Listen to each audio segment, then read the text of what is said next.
여러분 반갑습니다. 환영합니다. 제가 아는 분이 계신 것 같은데 맞죠? 예, 반갑습니다. 부족한 사람을 우리 마리에타 교회로 초청해 주시고 말씀을 나눌 수 있는 기회를 주신 우리 목사님과 모든 교우 성도님들께 감사를 드립니다. 우리 다 같이 성경 말씀 요한복음 8장 2절로 붙어 있는 말씀, 여러분 잘 아시는 말씀이기 때문에 이렇게 눈을 감고 들으셔도 될 것 같습니다. 혹시 그러나 찾을 수 있는 분들은 요한복음 8장 2절로 11절에 있는 말씀 봉독해 보도록 하겠습니다. 요한복음 8장 2절로 붙어 있는 말씀입니다.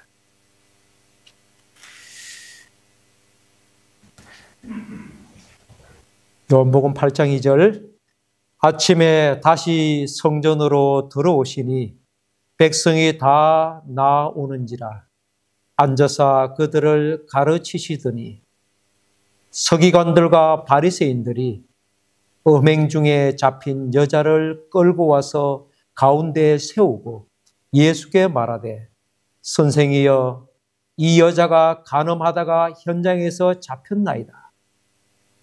모세는 율법에 이러한 여자를 돌로 치라 명하였거니와 선생은 어떻게 말하겠나이까?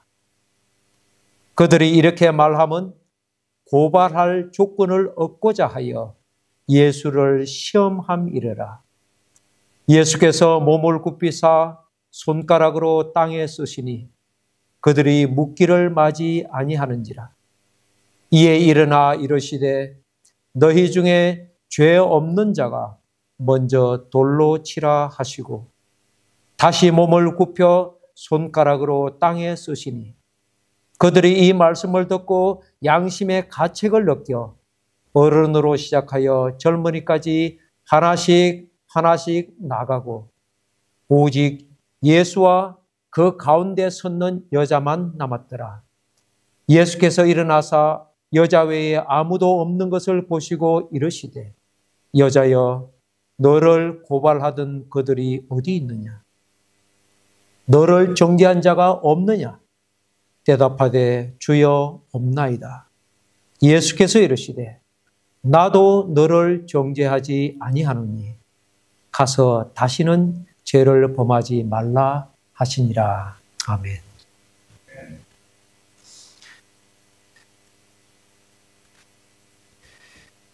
여러분, 예수님께서 이 장면에서 누구를 구하기 원하시고 계십니까?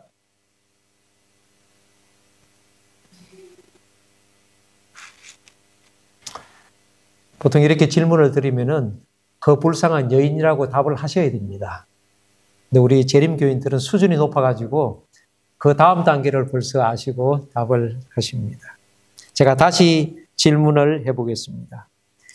예수님은 여기서 누구를 구원하시기 원하십니까?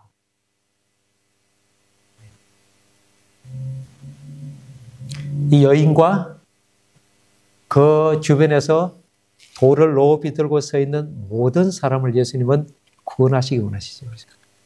단편적으로는 그 여인을 구해내고 싶지만은 그러나 큰 그림에서 보면은 예수님의 구원은 여인과 돌을 들고 서 있는 모두입니다. 구원은 그렇게 큰 그림입니다. 큰 그림에서 보면은 예수님은 얼마 후에 그들 모두를 위해서 십자가에서 피 흘려 죽으시기로 예정되어서 오신 분입니다. 일반적으로 알려진 예정론은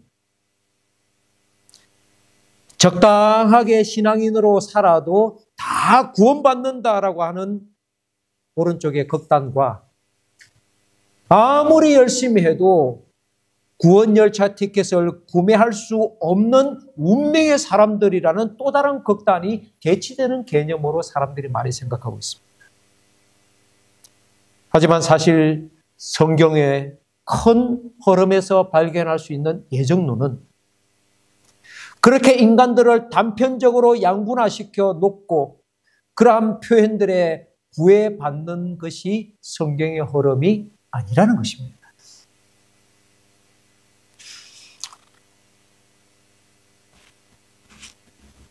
졸졸졸 흐르는 겨울물, 여러분 잘 아시죠? 그죠? 졸졸졸 흐르는 겨울물이 이렇게 흘러가다가 뭘 만나게 됩니까? 더 큰 물, 시냇물을 만나게 됩니다.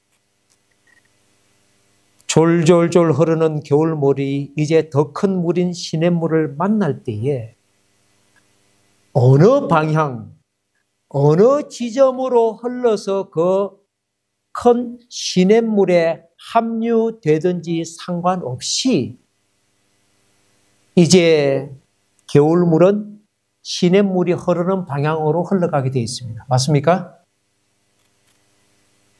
그리고 그 시냇물이 어느 방향으로 흘러서 더 큰 물인 강물에 합류되든지 상관없이 이제 물은 그 강물이 흐르는 방향으로 움직이게 되어 있습니다.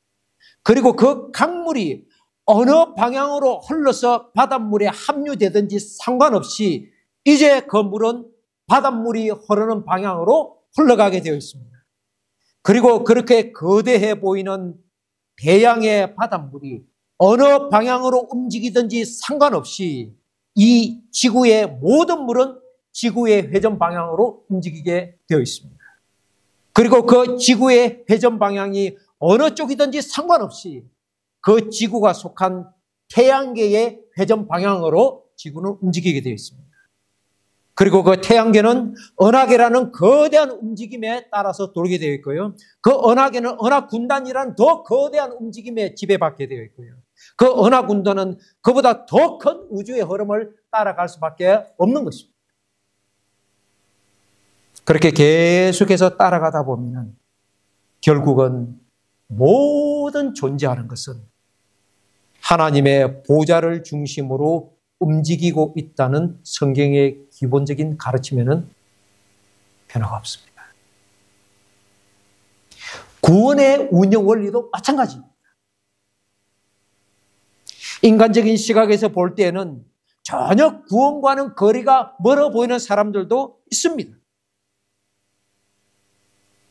그러나 만왕의 왕이시여 만주의 주이시며 모든 존재의 권원이 되시는 그분의 구원 계획이라는 그 거대한 흐름 앞에서는 여전히 그들도 구원의 기회를 박탈당하지 않을 수 있다라는 사실을 성경은 말을 하고 있습니다.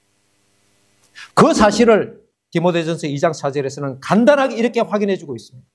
하나님은 모든 사람이 구원을 받으며 진리를 아는 데 이르기를 원하신다라고 기록하고 있습니다.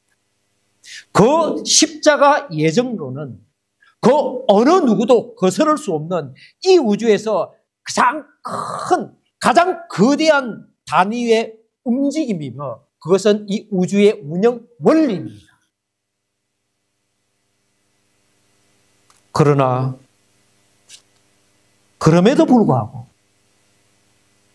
하나님께서 천사와 인간에게만 허락하여 주신 가장 고귀하고 큰 선물인 자유의지를 사용하여서 그 십자가 예정론, 그 십자가 구원론에서 벗어나고자 하는 사람이나 천사가 있다면 그들에게 있어서 유일한 방법은 그 거역할 수 없는 흐름에서 이탈할 수 있는 유일한 방법은 그가 하나님의 영역에서 더 이상 존재하지 않는 것입니다. 무슨 말이냐면은 성경은 하나님께서는 모든 곳에 계신다고 말씀하십니다. 맞습니까? 이 우주의 모든 물리적인 공간은 창조주 하나님의 영역이라고 성경은 분명하게 말하고 있습니다.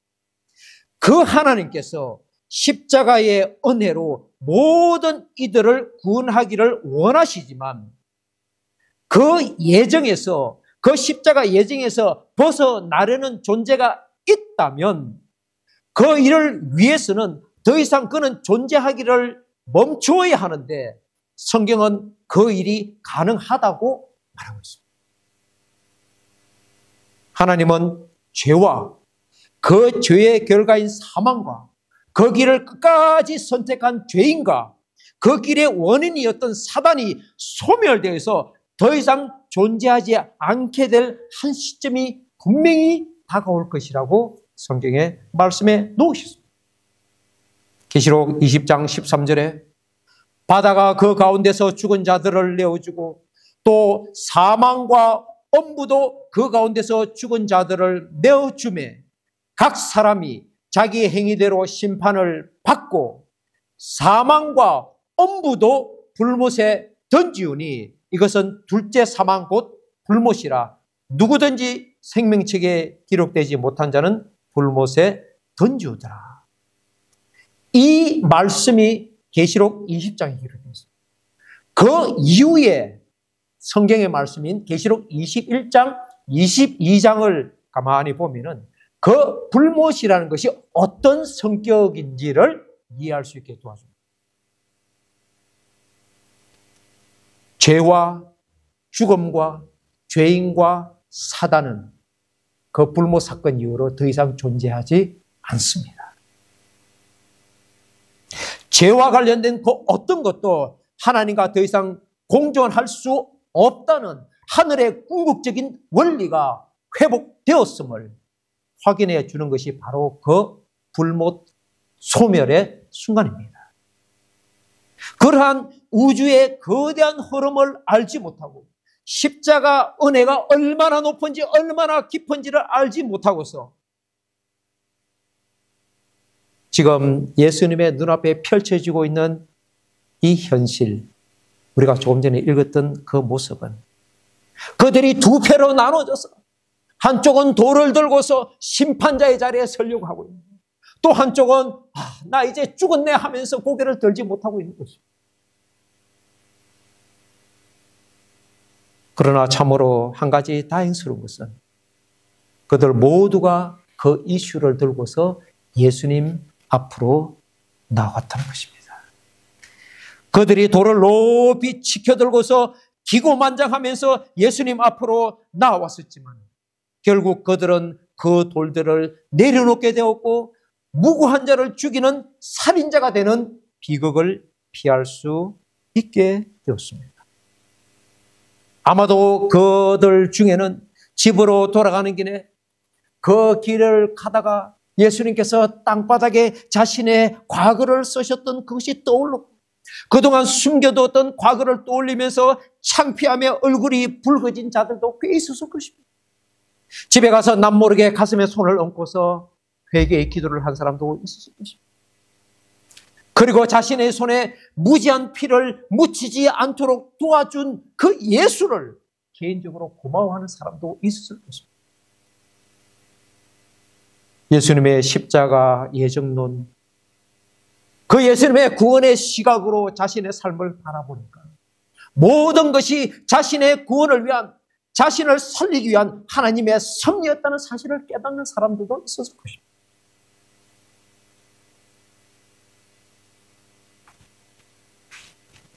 오늘 우리는 그 현장에서 돌을 들고 섰던 그 사람들과 얼마나 다를까요?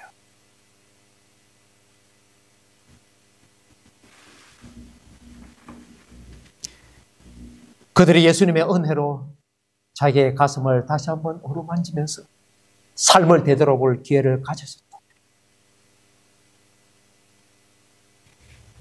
오늘 우리도 그렇게 할 수 있어야 하지 않을까요? 당장 보기에는 나는 옳고 상대는 틀린 것처럼 보이는 경우들이 참 많습니다.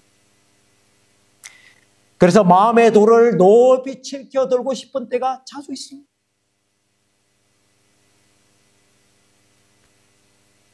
어떻게 해야 될까요?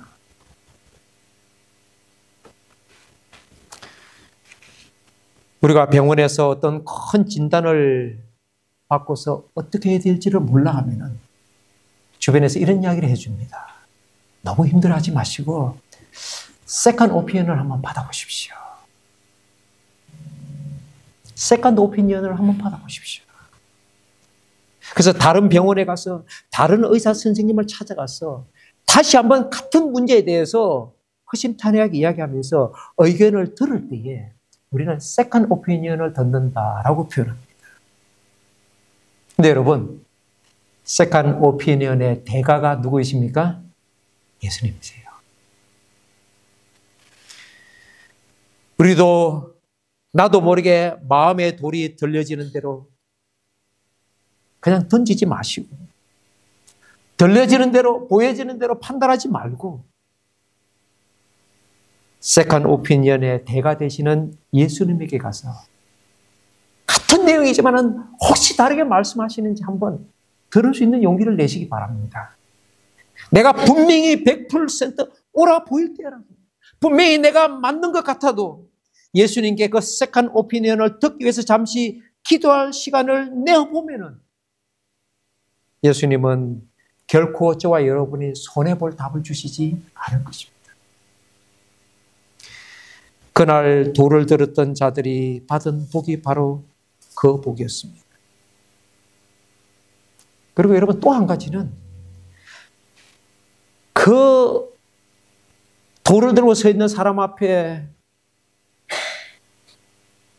땅을 쳐다보면서 엎드려 있던 그 여인의 입장에 서보면은 여인이라고 왜 할 말이 없었겠습니까?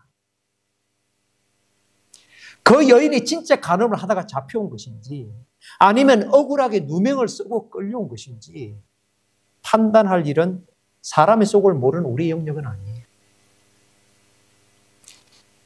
하지만 다행히 우리 엘렌 G 화이트 여사가 영감 속에서 그 여인이 억울하게 누명을 쓴 것으로 우리의 이해를 도와주고 있습니다.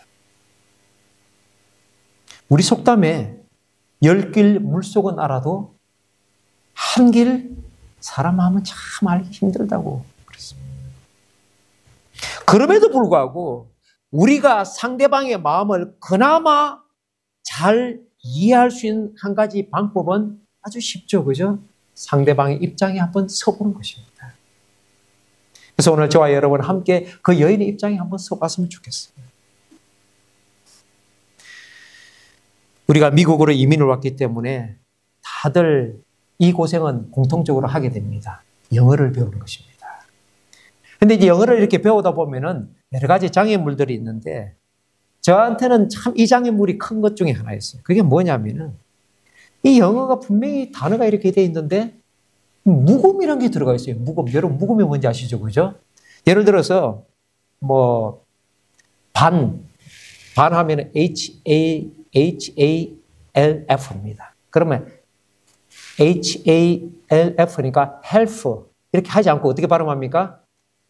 half 하면서 L이 분명히 있는데 소리가 잘 안 들려요. 여러분 talk 할 때도 어떻게 됩니까? 원래 스펠링은 TALK입니다. 근데 어떻게 발음합니까? talk 합니다. L이 또 발음이 안 나요. 여러분 지금 시간을 따지실 때에 HOUR 어떻게 읽습니까?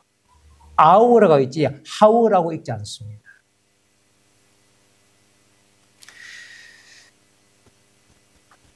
우리가 소리를 듣는다는 것은 우리가 소리를 듣는 메커니즘은 어떤 것이 제 주변에 있는 공기를 진동시키면 제가 지금 이 공기를 진동시키고 있어요. 그 진동을 우리의 고막이 받습니다. 그리고 그 흐름을 그 떨림을 우리 뇌 속에 전달을 해줘요. 그렇게 해서 우리가 사실은 듣는 것입니다. 그런 면에서 본다면은 이 묵음이라는 것은 공기를 충분히 진동시키고 우리의 고막을 진동시킬 힘을 가진 다른 알파벳들에 비해서 이 묵음이라는 것은 그 진동이 매우 약한 존재다라고 우리가 생각할 수 있습니다. 그렇지만은 약하다고 해서 우리가 그 묵음 알파벳을 빼버리고 TAK 해가지고 여러분 문장이 완성이 됩니까? 의미가 전달이 돼요? 함부로 제거하면 안 되는 것입니다. 오늘 우리가 살펴보는 이 장면에서도 자신 있게 돌을 높이 든 사람들의 소리는 힘차게 공기를 진동시키고 우리의 고막을 진동시키는 알파벳에 속한다고 합니다. 고개를 숙이고 땅만 쳐다보고 있는 그 여인의 소리는 사람들의 고막을 충분히 진동시킬 힘이 없는 존재. 어쩌면은 묵음 처리된 소리의 주인공. 그러나 우리가 묵음 처리된 소리 속에서 그 묵음을 무시하게 되면은 빼버리게 되면은 그 전체 문맥을 제대로 이해할 수 없고 때로는 오해를 하게 되는 것처럼 오늘 이 이야기에서 우리가 그 여인의 소리 비록 작지만은 묵음 같지만은 우리는 그 소리를 마음의 소리라고 부를 수도 있을 것입니다. 그 마음의 소리에 한 번쯤은 귀 기울여 줄 수 있다면 전체적인 내용을 제대로 파악할 수가 있게 될 것입니다. 만약에 그 여인이 억울하게 누명을 쓰고 끌려왔다면 무언가 자신을 변호하기 위해서 외치고 싶은데, 아니 분명히 외치고 싶었을 거예요. 왜 할 말이 없겠습니까? 있었을 것입니다.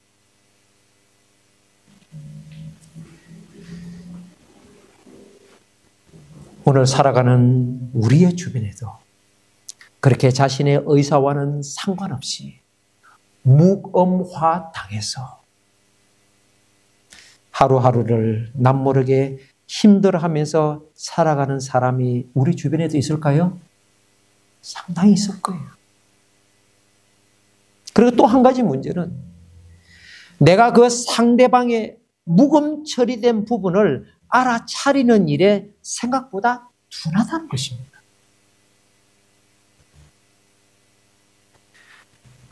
어찌 보면은 묵음이어서 잘 안 들려서이기도 하지만은 어쩌면 더 많은 경우에 더 큰 문제는 내가 그 작은 소리에 무감각하기를 선택하기 때문입니다. 그러나 우리 인생에서는 그렇게 남의 소리를 무시하다가도, 남의 그 묵음 소리에 무감각한 귀를 들이대다가도 갑자기 그 묵음이라는 것에 민감해지는 때가 있어요. 언제 우리가 그렇게 됩니까? 내 목소리가 묵음 처리되어 보면은, 내가 묵음화 당해 보면은, 쉽게 말해서 내가 억울한 상황에 처해 보면은, 그제서야 우리는 이 세상에는 묵음 처리된 삶을 살아가는 사람이 참 많다는 것을, 내가 상처를 받아보면 세상에는 상처난 사람이 생각보다 많았다는 사실이 드디어 보이기 시작하는 것입니다.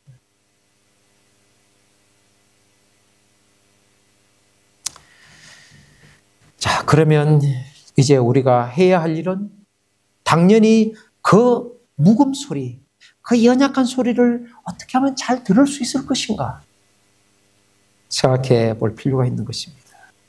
그들의 사연에 귀 기울이고 그들의 상처와 억울함을 어루만져 줄 수 있는 방법을 생각해 내야 합니다. 예수님은 오늘 이 이야기에서 그 방법을 실질적으로 제시하고 계십니다. 예수님의 그 방법에 제목을 붙여본다면 아마도 이렇게 붙일 수 있을 것 같습니다. 귀에 잘 들리지 않는 소리를 정복시켜서 들리게 하시는 예수님. 어떻게 하시는가? 여러 설교와 성경 공부를 통해서 우리는 예수님께서 무엇을 하셨는지 잘 알고 있습니다. 예수께서 몸을 굽히사 손가락으로 땅에 쓰시니 그들이 묻기를 마지 아니하는지라. 이에 일어나 이르시되 너희 중에 죄 없는 자가 먼저 돌로 치라 하시고 다시 몸을 굽혀 손가락으로 땅에 쓰시니. 갑자기 모두가 그 돌을 들었던 저 여자 죽여야 한다고, 당신은 어떻게 생각하느냐고, 모세가 뭐라고 말했는데, 고함 지르던 모든 사람들이 갑자기 예수님께서 땅에 서시는 그 장면에서 유구무원 정적이 흐르기 시작했습니다. 예수님의 그 방법은 돌을 들고서 자신 있게 떠들어대던 사람들의 그 시끄러운 소리를 무엄화시켰습니다. 그리고 그들이 무엄화 당하게 되었습니다. 그들의 거친 숨소리와 고소고발의 소리가 완전히 지워진 공간에서 이제 무슨 소리가 들립니까? 그동안 묵음 처리되었던 그 여인의 사정, 그 여인의 억울함, 그 여인의 마음의 소리가 드디어 들려 나오기 시작하는 것입니다. 하나님 아버지, 오늘 저희들 이 안식일을 복되고 거룩하게 지킬 수 있도록 제 삶의 정황들을 보살펴 주시고 안보하여 주시고 위로하여 주시고 이 시간 초청하여 주셔서 참으로 감사합니다. 하나님, 우리가 겪고 보고 듣는 모든 인간의 부족함들은 저희가 창조물이기 때문에 그렇습니다. 우리는 우리 스스로 할 수 있는 것이 없는 존재들입니다. 그럼에도 불구하고 사단은 우리가 스스로 무엇인가를 할 수 있다라고 우리에게 끊임없이 가르치고 그 유혹에 빠져서 내가 남을 판단할 수 있고 내가 남을 정죄할 수 있으며 그들의 구원을 들었다 놨다 할 수 있는 존재라고 생각하게 되었습니다. 우리를 만드신 하나님의 개입 없이는 우리를 만드신 창조주 하나님의 음성이 없이는 아무것도 할 수 없는 존재들임에도 불구하고 우리는 신앙의 허상을 쫓아 내가 무엇인가를 이뤄낼 수 있다고 생각할 때에 하나님, 우리의 부족함을 용서하여 주시옵소서. 오늘 이 시간 우리 연약함을 큰 구원의 계획으로 생명으로 인도하시는 하나님께 감사하는 마음으로 예물을 드린 손길들 하나님 기억하여 주시고 우리의 마음의 예물도 받아주시고 그래서 하나님께서 우리의 삶에서 영원히 지울 수 없는 우리의 삶의 주인이심을 고백하는 이 아름다운 마음이 다시 한 주를 살아갈 때 저희의 삶의 찬미가 될 수 있도록 축복하여 주시옵소서. 하나님 저희를 사랑하시는 줄 압니다. 저희들도 그 사랑을 실천하는 것이 우리의 삶에 주어진 가장 큰 특권이라는 사실을 경험하여 알 수 있도록 도와주시옵기를 예수님 이름으로 기도드리옵나이다. 아멘.